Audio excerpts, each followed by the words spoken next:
Amém. Que bênção o Ministério de Louvor aí, nos servindo. Muito obrigado, pessoal. Que Deus continue abençoando a vida de vocês, derramando dons e talentos, e que vocês continuem sempre exercendo esses dons, esses talentos para a glória do reino de Deus. Amém? Que bênção. Como é bom, né? Nós podermos juntos ser abençoados, juntos louvar a Deus como igreja, aqui no templo, ou lá de casa, o pessoal que nos assiste online, do trabalho, de qualquer lugar que você possa estar nos assistindo. É muito bom ter a sua presença conosco, saber que você pode louvar a Deus junto conosco. Esse é um dos benefícios que a tecnologia nos dá. Irmãos, já aconteceu alguma vez de você fazer algo de forma repetida várias vezes e ver que esse não é o melhor comportamento que você teve e pensar, nossa, eu preciso mudar esse meu comportamento. Isso que eu estou fazendo não está legal, não condiz com o que eu aprendo, não condiz com a palavra de Deus, não condiz com o que meus pais me ensinaram. Já aconteceu com alguém? Já aconteceu? Já ou não? Levanta a mãozinha assim, ó. Muitas vezes. Obrigado, irmã. Deus abençoe. Água geladinha. Todos nós sabemos que nós somos pecadores e que nós precisamos da graça e da misericórdia de Deus. E que nós precisamos mudar esse comportamento. E o primeiro passo para nós mudarmos a maneira como nós nos comportamos é reconhecer o nosso erro. Sem um reconhecimento do nosso erro, fica muito difícil nós darmos passos para que haja essa mudança. Todos nós pecamos, carecemos da misericórdia de Deus. E quando nós temos Jesus no nosso coração, acontece algo que é mais ou menos assim. Você está tendo um comportamento que é errado, e o que muitas pessoas chamam de peso na consciência, nós entendemos que é o quê? Que é o Espírito Santo nos incomodando, é o Espírito Santo nos convencendo do nosso pecado e mostrando que nós estamos com um comportamento pecaminoso. É diferente de acusação. Preste muita atenção nisso. O diabo nos acusa. O Espírito Santo nos mostra. Por quê? O Espírito Santo quer que nós nos arrependamos e mudamos o nosso comportamento. O diabo não, o diabo vem com a acusação. Você fez isso, você é um pecador, você não vale nada, você é um miserável. Enquanto o Espírito Santo nos mostra aquilo que nós estamos fazendo de errado, para que haja uma mudança na nossa vida. Na noite de hoje eu quero iniciar uma série de 2 mensagens. Nós vamos começar a estudar esse tema hoje à noite e vamos terminar no próximo domingo pela manhã, com o tema Eu sou, mas quero mudar.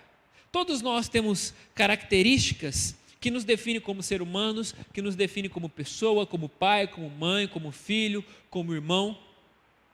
Mas nós temos características também que nós reconhecemos e que nós precisamos mudar essas características, mudar esses comportamentos. E o primeiro passo para que isso aconteça é o reconhecimento. Então você vai dar o título da sua mensagem essa noite. O título, o tema geral é Eu sou, mas quero mudar. E aí você vai tentar perceber, orar, pedir direção de Deus para perceber na sua vida o que você está sendo, que você precisa de uma mudança interior, uma mudança de dentro para fora na forma como você vive.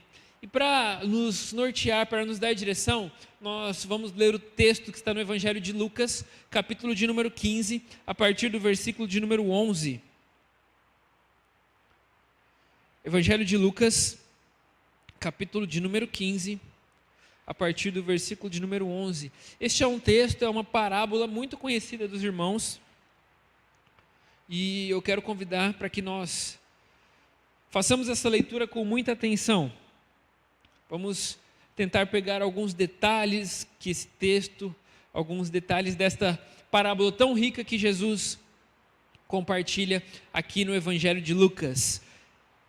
Evangelho de Lucas, capítulo de número 15, a partir do versículo de número 11.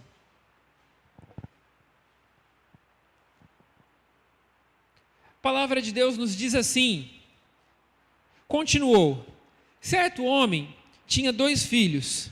O mais moço deles disse ao pai: Pai, dá-me parte dos bens que me cabe. E ele lhe repartiu os haveres. Versículo 13. Passados não muitos dias, o filho mais moço, ajuntando tudo que era seu, partiu para uma terra distante, e lá dissipou todos os seus bens, vivendo dissolutamente. Depois de ter consumido tudo, sobreveio àquele país uma grande fome, e ele começou a passar grande necessidade. Versículo 15. Então, ele se agregou a um dos cidadãos daquela terra, e o mandou para os seus campos para guardar os porcos. Ali ele desejava alimentar-se das alfarrobas que os porcos comiam, mas ninguém lhe dava nada. Então, caindo em si, disse: Quantos trabalhadores de meu pai têm pão com fartura, e eu aqui morro de fome? Levantar-me-ei e irei ter com meu pai, e lhe direi: Pai, pequei contra o céu e contra ti, já não sou digno de ser chamado teu filho, trata-me como um de seus empregados. Versículo 20, e levantando-se foi para o seu pai. Vinha ele, ainda longe, quando seu pai o viu, e compadecido dele, correndo, o abraçou e o beijou. Versículo 21, e o filho lhe disse: Pai, pequei contra o céu e contra ti, já não sou digno de ser chamado teu filho. O pai, porém, disse aos seus servos: Trazem depressa a melhor roupa, vesti nele o melhor anel e coloquem sandálias nos seus pés. Tragam também e matem um novilho cevado. Comamos e nos alegramos, porque este meu filho estava morto e reviveu, estava perdido e foi achado. E começaram a alegrar-se. Ora, o filho mais velho, que estava no campo, e quando voltava, ao aproximar-se da casa, ouviu aquelas músicas e as danças, e chamou um dos empregados e perguntou-lhe o que era aquilo. Versículo 27, ele lhe informou: Veio teu irmão, e teu pai mandou matar um novilho cevado, porque o recuperou com saúde. E ele ficou indignado e não queria entrar. Saindo, porém, o pai procurava conciliá-lo. Mas ele respondeu ao seu pai: Há tantos anos te sirvo, sem jamais transgredir uma ordem tua, e nunca me destes um cabrito para alegrar-me com os meus amigos. Vindo, porém, esse teu filho, que desperdiçou os teus bens com meretrizes, tu mandaste matar para ele um novilho cevado. Então o pai lhe respondeu: Meu filho, tu sempre estás comigo, tudo que é meu é teu. Entretanto, era preciso que nós nos alegrássemos e nos regozijássemos, porque teu irmão estava morto e reviveu, estava perdido e foi achado. Feche seus olhos mais uma vez, vamos orar pedindo a direção de Deus. Senhor, nosso Deus e nosso Pai, nós te louvamos, Pai, te agradecemos pela tua palavra, pelas sagradas escrituras que nós temos livre acesso, Pai. Nos dá sabedoria essa noite, Pai, para que nós possamos ter um entendimento do que a Tua palavra quer dizer, que nós, como Tua igreja, possamos ouvir a voz do Espírito Santo e sermos guiados pelo Espírito Santo de Deus essa noite, Deus. Sabemos que a Tua palavra é poderosa, que ela tem poder de transformação, então transforma os nossos corações, transforma a nossa mente essa noite, Pai. Que a palavra venha para a necessidade de cada um aqui dos meus irmãos, que seja uma palavra de confronto, que seja uma palavra de paz, que seja uma palavra de amor, Pai, para que a Tua vontade prevaleça sobre as nossas vidas. Nós oramos e agradecemos assim, em nome de Jesus, amém. Capítulo de número 15 do Evangelho de Lucas é marcado por parábolas. É sempre muito importante nós entendermos o contexto, saber o que estava se passando ali, para quem Jesus estava levando aquela parábola. Então, se você olhar aí na sua Bíblia, no versículo de número 1, do capítulo de número 15, cita que Jesus estava falando ali com os pecadores. E que Jesus usava de uma estratégia para falar com as pessoas. E uma dessas estratégias de Jesus era contar histórias, era contar parábolas. O que eram essas histórias e essas parábolas? Eram histórias que Jesus contava para as pessoas que queria, de alguma maneira, ensinar uma lição. Então, se você olhar aí alguns versículos antes, no versículo 3, Jesus conta a parábola da ovelha perdida, depois no versículo de número 8, Jesus conta a parábola da dracma perdida, e na sequência ele conta a parábola que nós conhecemos como a parábola do filho pródigo, uma das histórias mais contadas e mais conhecidas da Bíblia Sagrada. E nós temos aqui nessa história alguns personagens que possuem algumas características. Quem são os 3 principais personagens dessa história? Vamos lá. Primeiro, o pai. E depois, os 2 filhos. O filho mais novo, que fica conhecido como filho pródigo, e o filho mais velho. O que acontece com o filho mais novo? O filho mais novo chega para o pai e diz o seguinte: pai, eu quero a minha parte da herança. Eu fico pensando, se eu fosse o pai daquele menino, criou ele a vida inteira, sempre dando do bom e do melhor. Imagine você que é pai, você que é mãe, se coloque no lugar desse pai e pense o desaforo que esse menino, que esse filho estava fazendo, porque é o seguinte: ele não estava simplesmente pedindo dinheiro para o pai. Não era assim: ô pai, me dá R$50 aí para eu comer um lanche hoje à noite. Ô pai, me dá um carro de presente de aniversário. Não. O que ele estava dizendo era o seguinte: pai, eu quero a minha parte da herança. Mas o que isso quer dizer? É muito mais grave do que a gente pensa primariamente. Por quê? Quando que nós recebemos uma herança? Quando alguém morre. Então o que esse filho estava falando para o pai era o seguinte: pai, para mim o senhor morreu.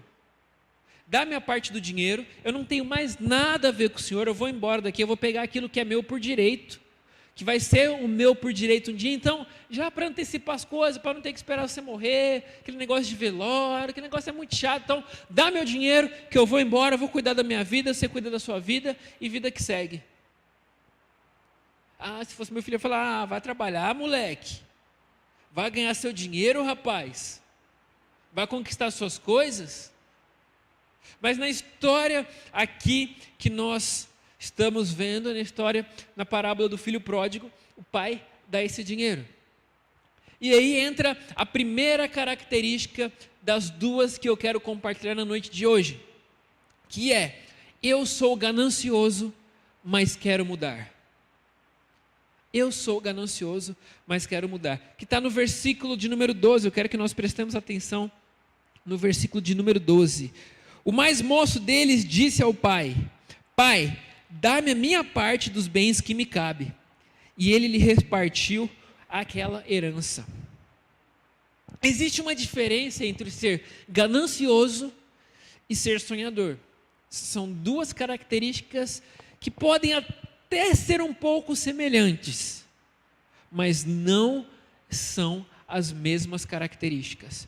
Porque o ganancioso é como esse filho, que quer tudo, quer do jeito dele, quer na hora dele, não importa com as outras, não se importa com as outras pessoas, não se importa o que aquilo vai lhe trazer de consequência. A ganância é totalmente contrária ao evangelho. Já os sonhos, aquela pessoa que é uma sonhadora, que idealiza projetos, ela faz isso de uma maneira diferente. Ela se importa com o próximo, ela se importa com o que vai acontecer com as outras pessoas. O que não era o caso do que nós chamamos aqui de filho pródigo. Ele só quer saber da herança. Para mim, o meu pai morreu, e vai para longe. Nada do que o pai falar vai servir, porque ele está pensando nele mesmo o tempo inteiro, querendo saber somente da ganância, daqueles prazeres que aquele dinheiro, que aqueles bens materiais podem proporcionar para ele. E se nós pararmos para pensar, quantas vezes nós somos gananciosos? Muitas vezes nós somos gananciosos, e o que é pior, sequer percebemos que estamos sendo gananciosos. Um exemplo: quando nós colocamos a família depois dos nossos interesses. Os nossos interesses vêm primeiro.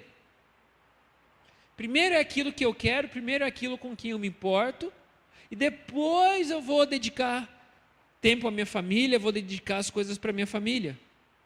Por quê? A ganância nos consome de tal forma que nós não percebemos que nós estamos deixando a nossa família de lado, por ganância que nós temos dentro de nós, na nossa mente e no nosso coração. E muitas vezes ainda fazemos isso em nome da família. Não, eu tenho que trabalhar mais e mais e mais para poder dar um futuro para o meu filho. Isso acaba custando dias, horas, semanas que você poderia passar com a sua esposa, com seu esposo, com seu filho, com a sua filha, com toda a sua família, mas em nome do dinheiro, em nome do trabalho, em nome do suposto bem-estar que você quer dar para a sua família, você acaba deixando a sua própria família de lado. Olha como isso é engraçado. Nós usamos a nossa própria família como desculpa para a nossa ganância, dizendo que estamos fazendo algo em benefício deles, quando na verdade não estamos. Porque o que vale mais? O dinheiro ou o tempo? Procure alguma pessoa que gastou sua vida inteira trabalhando, e hoje já na velhice, hoje já numa idade avançada, possui muitos bens. E pergunte para aquela pessoa se ela pudesse voltar atrás e se desfazer de todos aqueles bens para passar mais tempo com sua família, se ela não faria. Nós somos gananciosos. Eu sou ganancioso, mas eu quero mudar. Um exemplo de uma pessoa gananciosa na Bíblia, muito claro e muito clássico, Judas. Foi capaz de vender Jesus, capaz de trair Jesus por 30 moedas de prata. Colocou seus próprios interesses na frente do mestre, de um grande amigo que andava com ele todos os dias, que ele via fazendo milagres, que ele via ajudando pessoas. E quantas vezes nós não somos como esse filho pródigo? Nós como filhos, quantas vezes nós não falamos de uma outra maneira para os nossos pais? Eu quero minha parte da herança.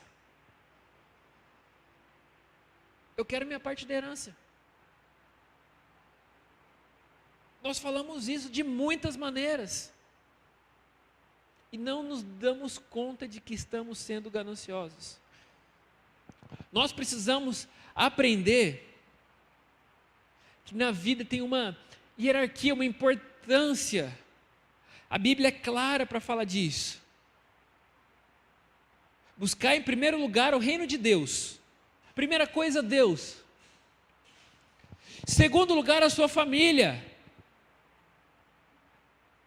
Isso tem que ser muito claro para nós. Deus acima de todas as coisas, família. Deus tem que estar acima da minha família, sim, Deus tem que estar acima da minha família. Nós conhecemos a famosa história de Abraão, que tem um filho chamado Isaac, o filho da promessa, e Deus pede para que Abraão entregue Isaac como sacrifício, e você conhece a história. A ganância fez o filho pródigo, o filho mais novo, perder tudo. Quando nós somos gananciosos, nós queremos sempre mais e mais e nunca ficamos satisfeitos.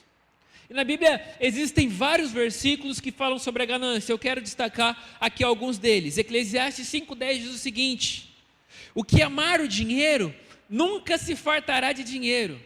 A quem amar a abundância nunca se fartará da renda. E também isso é vaidade. Eclesiastes 5:10.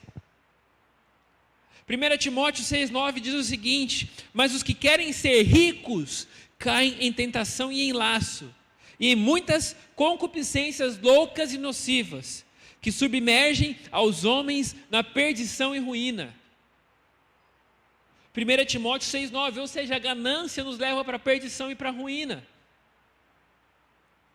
Lucas 12:15, e disse-lhes: acautelai-vos e guardai-vos da avareza, porque a vida de qualquer um não consiste na abundância daquilo que possui. A nossa vida não depende daquilo que nós temos. Você não é aquilo que você tem, você não é aquilo que você possui, você é muito mais do que isso. Nós precisamos entender que nós não somos aquilo que nós temos. Porque senão nós vamos ficar buscando ter, buscando ter, buscando ter e nunca seremos nada. Porque a Bíblia fala que nunca é suficiente, nunca chega, nunca dá.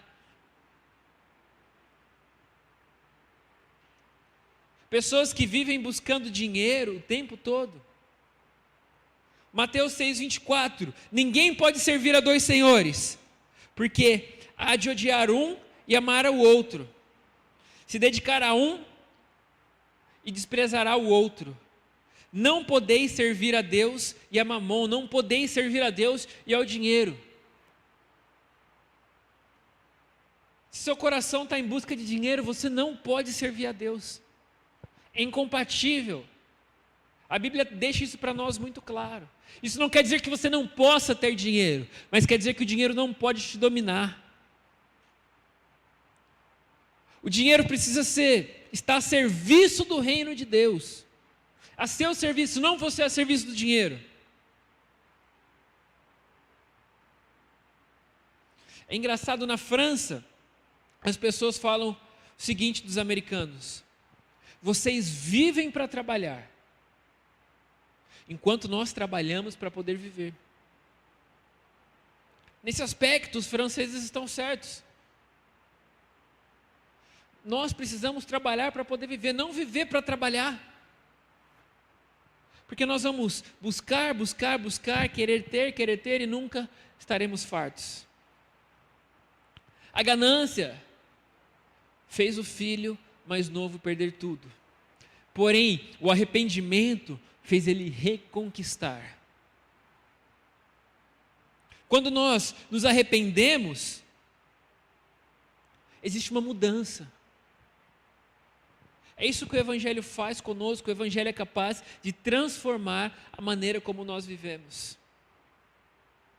E toda a mensagem da Bíblia tem que apontar para isso, para Cristo, para um Jesus que transforma.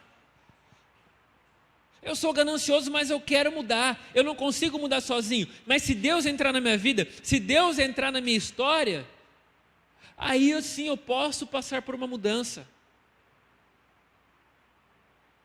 Aí sim eu posso viver de maneira diferente.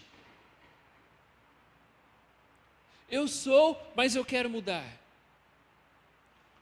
Qual tem sido o seu comportamento que você precisa mudar? Qual tem sido a ganância que você tem tido, que você precisa mudar? No relacionamento familiar, no relacionamento de pai e filho, aqui essa parábola fala muito no relacionamento de pai e filho. O que você precisa mudar? Muitas vezes, nós temos vergonha de coisas erradas. Os pais têm vergonha de coisas erradas e os filhos têm vergonha de coisas erradas. Por exemplo, pais têm vergonha de falar certos assuntos com os filhos. O filho começa a entrar na pré-adolescência, na puberdade, e os pais têm medo de falar sobre educação sexual, têm vergonha de falar sobre educação sexual com os filhos. Pais, prestem atenção. Se você não ensinar isso para o seu filho de maneira bíblica, o mundo lá fora vai ensinar de maneira totalmente distorcida e deturpada. É difícil? Não estou falando que é fácil. Eu tenho um sobrinho de 11 anos. Outro dia eu estava com ele, do nada ele vira para mim: titio, o que é sexo? Aí eu, opa, engoli assim, né? Falei, vamos lá, que agora eu vou ter que conversar com ele. Fui lá, sentei, expliquei, perguntei por que ele estava perguntando aquilo, se ele tinha visto aquilo em algum lugar. Depois falei com a minha irmã, com a mãe dele: olha, seu filho me perguntou isso hoje. Eu falei para ele isso, mas você deve saber e você tem que também sentar com ele e explicar para ele. Nós temos vergonha de coisas erradas. Quantos pais têm vergonha de dizer para o próprio filho: eu te amo? Quantos filhos têm vergonha de dizer para os pais: eu te amo? Ai, porque eu não consigo, na hora eu travo, não sai. Mas na hora de brigar com o filho, na hora de tacar o chinelo, na hora de descer a chinelada, na hora de descer a cintada, aí sai. Na hora de xingar, na hora de brigar, aí sai.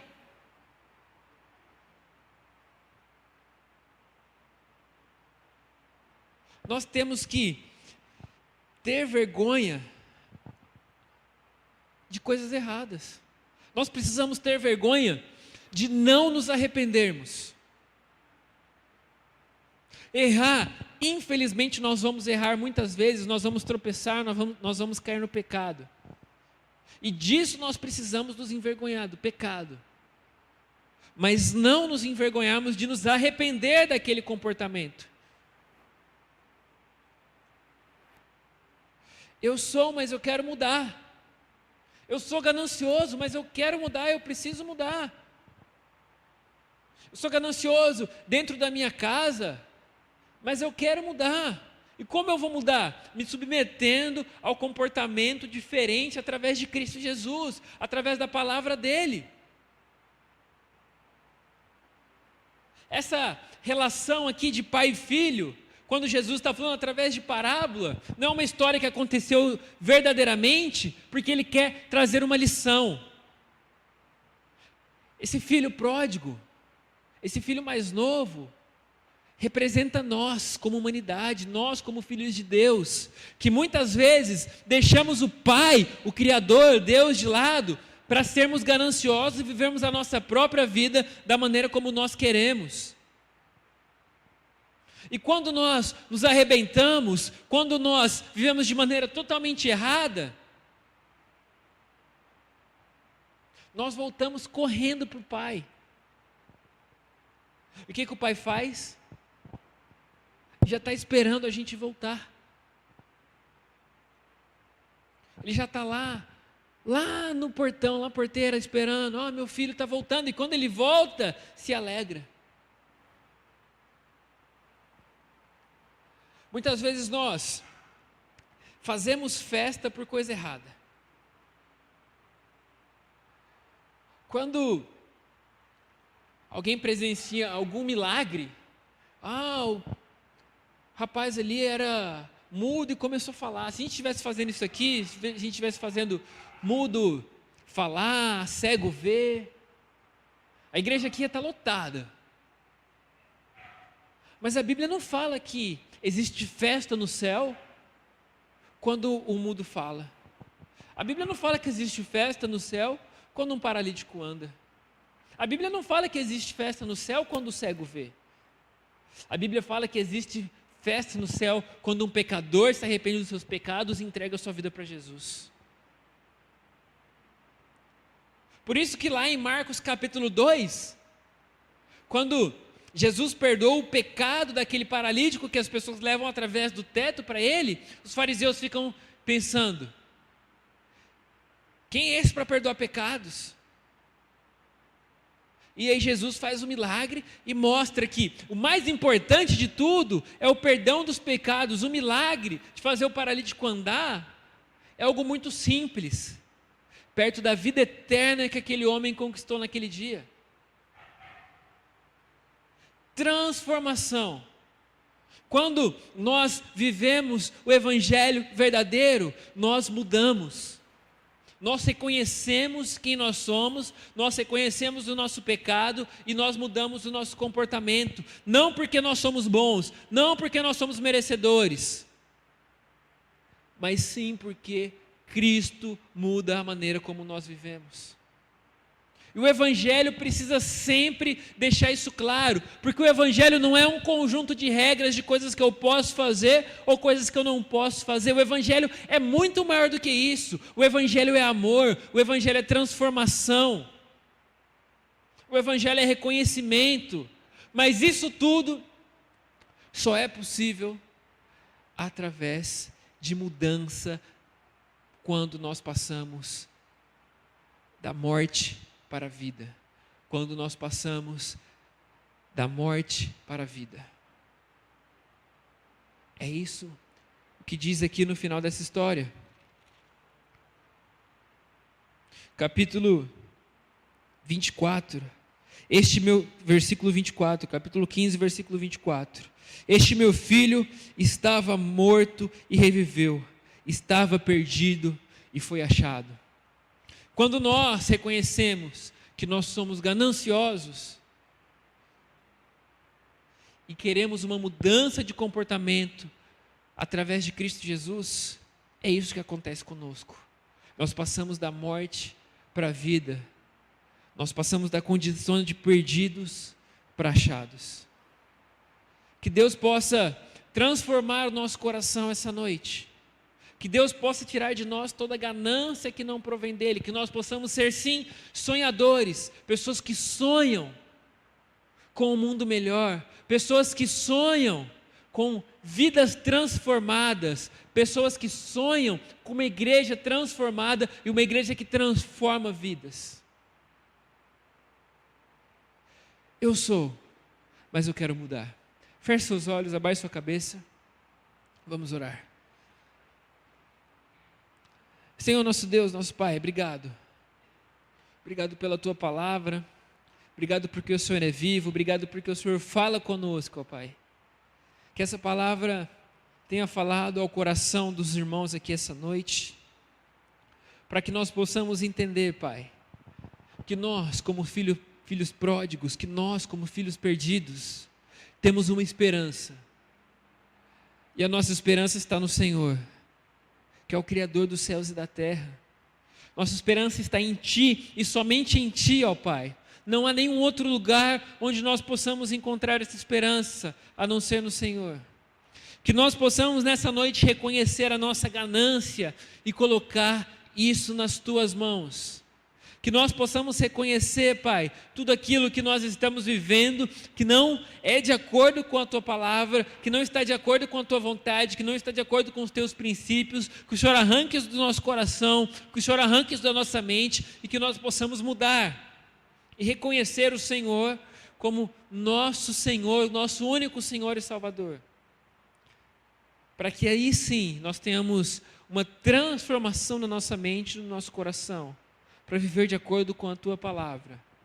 Esta é a nossa oração, em nome de Jesus.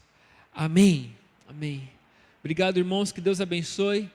Nós continuamos esta mensagem, esta série de mensagens no domingo. Se der tempo de acabar no domingo, nós terminamos, senão nós continuamos na próxima oportunidade. Que Deus abençoe os irmãos.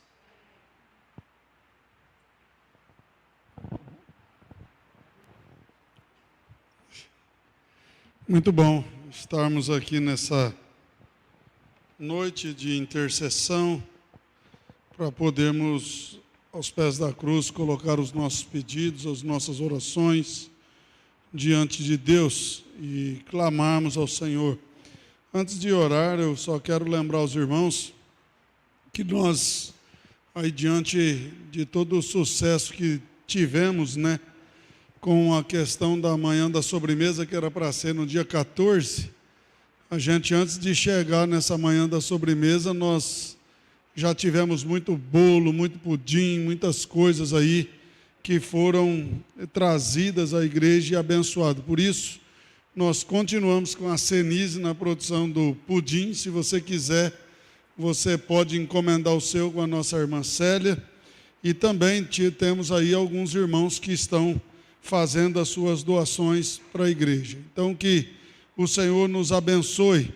Quero lembrar aos irmãos, no dia 21, nós teremos o Pagode Adoração, Ministério dos Homens da IPI do Vale do Sol, aonde nós vamos estar desafiando os irmãos, porque nós vamos estar fazendo um churrasco na live. Então, os irmãos estão desafiadíssimos a fazer um churrasco na sua casa e interagir com a gente. Então, os maridos, faça isso com as esposas, senda lá, Gesgiscan, meu marido não está, senda você, vamos participar, vamos fazer parte junto com a gente, e o Ebenezer, aquele menino bonito que abriu o culto aqui, vai estar sorteando junto com a gente vários brindes. Então vai ter Bíblia, vai ter brindes de criança, é isso, Ebenezer? Vai ter de tudo para a família. Então nós esperamos você para interagir. Nós estamos aí acertando com o presbítero Renato, que estão lá no ensaio total, né? Ontem eles ficaram lá no escuro mesmo, fazendo um ensaio do pagode. Então, nos ajude, vamos abençoar várias pessoas, várias famílias. Você está desafiado no dia 21 a estar com a sua família junto conosco, porque crente não é tristeza, ser crente é ser feliz. Na cruz Jesus nos libertou e Jesus Cristo é a nossa alegria, Ele é a força da nossa vida, amém? Nós vamos agora orar pelos pedidos. E quando a gente fala de oração, irmão, só para a gente trazer alguma coisa no nosso coração, o pastor Lucas estava falando aqui do filho pródigo, né? E quando ele começou, ele disse das atitudes. A oração, a gente espera que Deus mude as nossas atitudes. Lá no livro, eu até separei aqui para mim falar para os irmãos de uma coisa que eu lembrei aqui, que tem a ver tudo com as nossas orações. Lá em Efésios, capítulo 1, verso de número 3, diz assim: bendito seja o Deus e Pai de nosso Senhor Jesus Cristo, que nos abençoou com todas as bênçãos espirituais nas regiões celestiais em Cristo Jesus. Deus, Ele já nos deu bênção que nós nem imaginamos. E essa história de que, eu vou orar hoje para que Deus mude e faça alguma coisa diferente para a minha vida, isso é para nós cairmos no comodismo. O que nós precisamos de entender é que a oração tem que produzir em nós, a palavra de Deus, atitudes diferentes, situações totalmente diferentes para a nossa vida. Então, que você possa, quando ouvir uma palavra, quando orar, que Deus direcione você a uma mudança de atitude. Porque senão nós vamos continuar crentes com 30 anos de igreja, reclamando que nada muda, nada acontece, nada faz diferente, porque nossas atitudes continuam a mesma. Quer mudar? Quer uma vida diferente? Troca suas atitudes. Quando a gente está vivendo um casamento, a gente espera que a esposa mude, nós esperamos ver, muitas vezes as esposas, que os seus maridos mudem, só vai mudar se você tiver atitudes diferentes. Se você continua beliscando alguém, você espera que ela chegue em casa e te diz, bem, nunca. Então muda a sua atitude, em vez de beliscar, agrade. Assim nós fazemos com Deus. Quando a gente começa a chegar em Deus com atitudes diferentes, somos levados a viver uma vida diferente. A Gisele pede pela sua filha Isabela, pelo seu genro Igor, seu marido José e todos os seus vizinhos. A Rose, que deu seu testemunho de cura ontem no hospital, fizeram todos os exames, mais de 5 lugares com a Rose, era constatado câncer, e ontem nada mais foi encontrado na vida dela. Para a glória do Senhor, na segunda-feira, na sala de oração, ela vai dar um pequeno testemunho da sua vida lá. A Rose pede por todos os seus familiares, amigos, vizinhos, pede pelo inchaço ainda da sua perna, que Deus traga cura, pelo seu pai Oswaldo, que está se recuperando de uma cirurgia. A dona Cida, pela Rose, pela Bete, pela Iraceli, pelo Valdir, pelo Vidal, pelo Mário, pelo Luiz, Priscila, Laurita e Gisele. A Marli, por sua filha Sandra, e seu relacionamento com Deus, e para que Deus abra a porta de emprego para ela, e por sua saúde. Nós também pedimos pela vida da dona Irecê, pela vida da dona Yolanda, pela vida da Wanda, da dona Neuza, da Márcia, do Ney, da dona Odila, do seu Rubens, do seu João Greco. Nós clamamos ao Senhor pelo Milton, pelo Nilton e por todas as pessoas que estão precisando de um milagre, de uma intervenção do Senhor na sua vida. Curva a tua cabeça, fale com Deus, saia daqui com atitudes diferentes, saia da sua casa, você que está nos assistindo, e tenha atitudes diferentes para que a sua oração se torne verdadeira, como aquela mulher que estava com hemorragia, e ela tem uma atitude de revolta com a sua doença e vai em procura de Jesus e toca nele com fé, como o cego que gritou da onde ele estava, na beira do caminho, filho de Davi, tenha misericórdia de mim. Homens e mulheres que tiveram atitudes diferentes para que a sua vida fosse transformada. Comece a falar com o Senhor nesse momento. Pai, em nome de Jesus Cristo de Nazaré, nós estamos aqui reunidos como povo de Deus, Igreja de Cristo Jesus. Nós queremos, ó Pai, nessa noite de intercessão, suplicar ao Senhor pelas nossas vidas, pela vida dos irmãos que estão aqui, dos que estão nos acompanhando através da internet, do Facebook, do YouTube. Pai, entra nas suas casas e traga a eles, ó Deus, a provisão do céu, pois o Senhor já nos abençoou nas regiões celestiais. Então que isso caia sobre a nossa vida, que isso seja derramado sobre o nosso lar, em nome de Jesus Cristo de Nazaré. Senhor, olha para a vida, para a oração, para o clamor de cada um agora, aqueles que estão suplicando agora, Pai amado, olha para o seu pranto, para o seu choro, para a sua alegria, para a sua angústia, seja qual for o sentimento nas emoções, olha para eles agora, Pai, e que o Senhor esteja recebendo tudo aquilo que é de contemplação do seu nome, pessoas que foram curadas, transformadas, edificadas, outras que estão pedindo para o Senhor que as cure nessa noite, que a transforme os seus amigos, transforme as pessoas que estão do seu lado, em nome de Jesus, Pai. Pessoas que estão implorando ao Senhor, para que o Senhor transforme a sua própria vida, para que o Senhor mude a sua própria maneira de ser, a sua maneira de pensar, a sua maneira de agir, em nome de Jesus, Pai. Nós clamamos ao Senhor, entra com a tua provisão de cura sobre a vida de cada irmão que precisa de cura, que o Senhor, Pai amado, venha restaurar, tocar com brasas vivas do teu altar e queimar tudo aquilo que não provém, toda a enfermidade do corpo desses irmãos, que o Senhor derrame a tua graça, a tua misericórdia, Pai. Olha para aqueles que estão em tratamento médico, Pai amado e querido, que o Senhor dê cura, dê restauração, aqueles que estão lutando contra o Covid, sejam eles restaurados pelo poder do teu Espírito Santo, em nome de Jesus, Pai. Nós suplicamos a Ti, entra com a tua mão de cura, cura nas áreas espirituais, pessoas que estão doentes, ó Pai amado e querido, por opressões malignas, por opressões, ó Pai, de Satanás e seu demônio, pessoas que estão doentes porque espíritos imundos colocaram doença no seu corpo, colocaram doença, Pai amado e querido,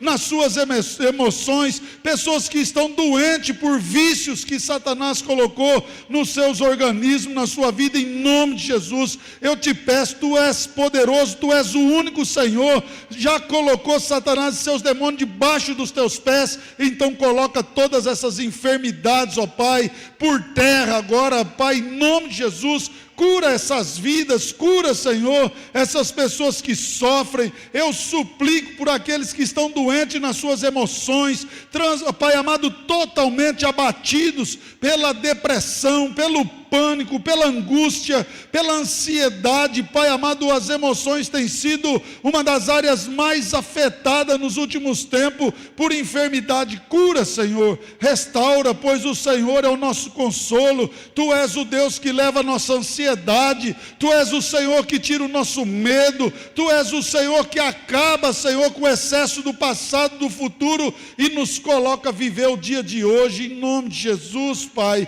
Olha, Senhor, para todos aqueles que estão sofrendo, que estão precisando do Teu cuidado. Converta, Senhor, o coração do esposo ao coração da sua esposa, converta o coração da esposa ao coração do seu marido, restaura, Senhor amado e querido, os relacionamentos, leva embora tudo aquilo que causa briga, discussão, contenda, e traga unidade sobre as famílias. Senhor, visita o coração, cada lar, cada família agora, e esteja, Senhor, derramando a Tua provisão, para que haja unidade nos lares. Eu suplico ao Senhor, converta o coração dos filhos ao coração dos pais, o coração dos pais ao coração dos filhos, e o coração da família ao Teu coração, Em nome de Jesus, Senhor, Tu és aquele que instituiu família, que criou família. Então não deixa, Senhor, Satanás de maneira nenhuma triunfar sobre lares,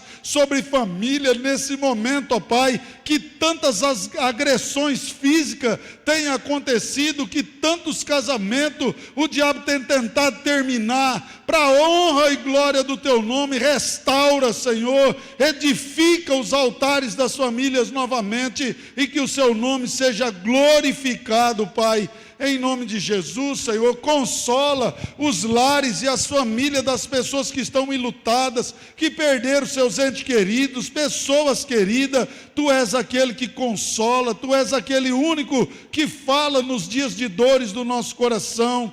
Obrigado, Senhor, por tantas curas, por tantos milagres que o Senhor tem feito no meio do Teu povo. O Senhor continua ouvindo a voz daquele que clama a Ti. Então, Deus, nós Te agradecemos, nós Te louvamos, porque o Senhor tem sido benigno para conosco.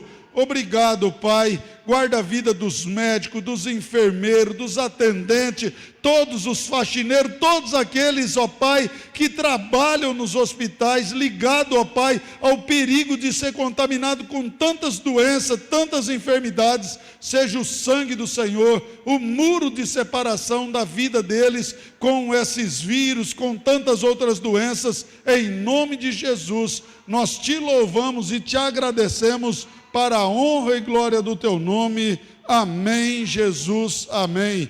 Que Deus possa ter te abençoado, que vocês possam ter sido alimentados nessa noite com o poder de Jesus.